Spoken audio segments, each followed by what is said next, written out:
Isipin at ikurap mo lamang ang iyong mga mata ng 7 beses upang lagi kanyang gustong kasama o lagi kanyang gustong makita. Hello mga guys, kumusta kayo? Panibagong araw, panibagong video na naman tayo. And sa araw na ito ay isa na lang video ang aking tuturo sa inyo ng simpleng gabay o simpleng pamamaraan na makakatulong sa atin. At bago ang lahat, gusto ko lang mag-disclaimer sa mga taong hindi naniniwala at hindi gusto ang mga kagaya nitong video. Please skip this video and maghanap kayo ng videos na gustong-gusto nyo dahil ang video na ito ay para lamang ito sa mga taong naniniwala and gusto mag-try. Sa lahat po ng mga nagko-comment dito sa aking video dito sa loob ng aking channel, mag-ingat sa lahat ng mga nagre-reply sa inyo na dinadala kayo sa kanilang WhatsApp and Imo app upang makaiwas po tayo sa scam. Ngayon po ituturo ko sa inyo paano kanya laging gustong makita, paano lagi gustong makasama, lagi kanya iniisip, yung tipong kapag hindi kanya nakikita o hindi kanya nakakausap, lagi siyang balisa, yung maghahanap siya ng paraan para makasama siya or makasama ka, maghahanap siya ng paraan para makausap ka. So yun po ang kanyang mararamdaman. So dito po is wala tayong dapat na ihanda kundi sarili mo lamang.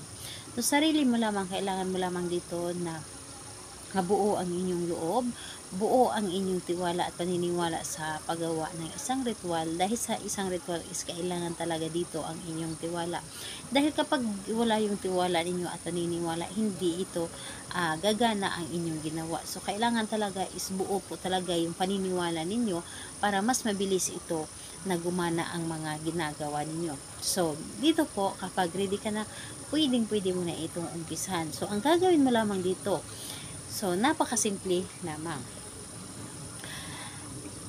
Ikurap mo lamang ang iyong mga mata.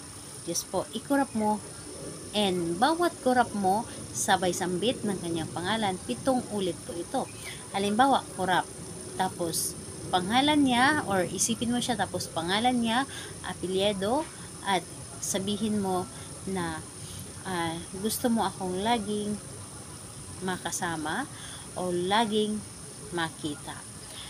So, kurap muli, pangalawa, tapos sabihin mo ang kanyang pangalan at apelyido, gustuhin mo na lagi mo akong makasama o gustuhin mo lagi mo akong makita. So, ayan po, 7 ulit mo po yan na sabihin o gawin. 7 ulit na pagkurap, 7 ulit na sabihin ang inyong nais. So, isang kurap, tapos isunod yung pangalan, apelyido, at yung hiling, tapos kurap muli, pangalan, apelyido, hiling. So ganun lamang po kasimple. And dapat hindi lang siya basta-basta na hiling lamang or sinasabi lamang natin, kundi yung nanggagaling talaga sa ating puso, yung talagang hinuhugot natin sa ating puso yung mga sinasabi natin. And ayun po, parang pakiramdam natin na siya yung kausap natin para mas mabilis niya mararamdaman.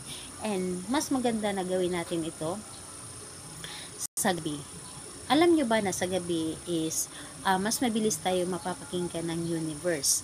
Mas mabilis na yan tayo mapapakinggan, lalo na kapag tahimik na ang paligid.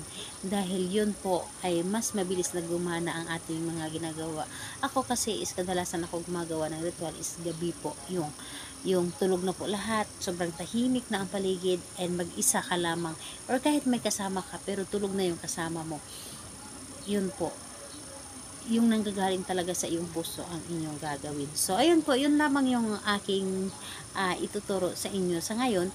And ayun po, kurap, pangalan niya, apelyido, gustuhin mo na lagi mo ako makikita o gustuhin mo ako laging makasama o makausap. So, ayun po, yun po ang inyong gagawin. So, kailan ito pwedeng gawin? Sa kahit anong araw at oras, pwede po. Pero maire-recommend ko po sa inyo ang gabi. Salamat po sa inyo. Bye-bye everyone. God bless us all.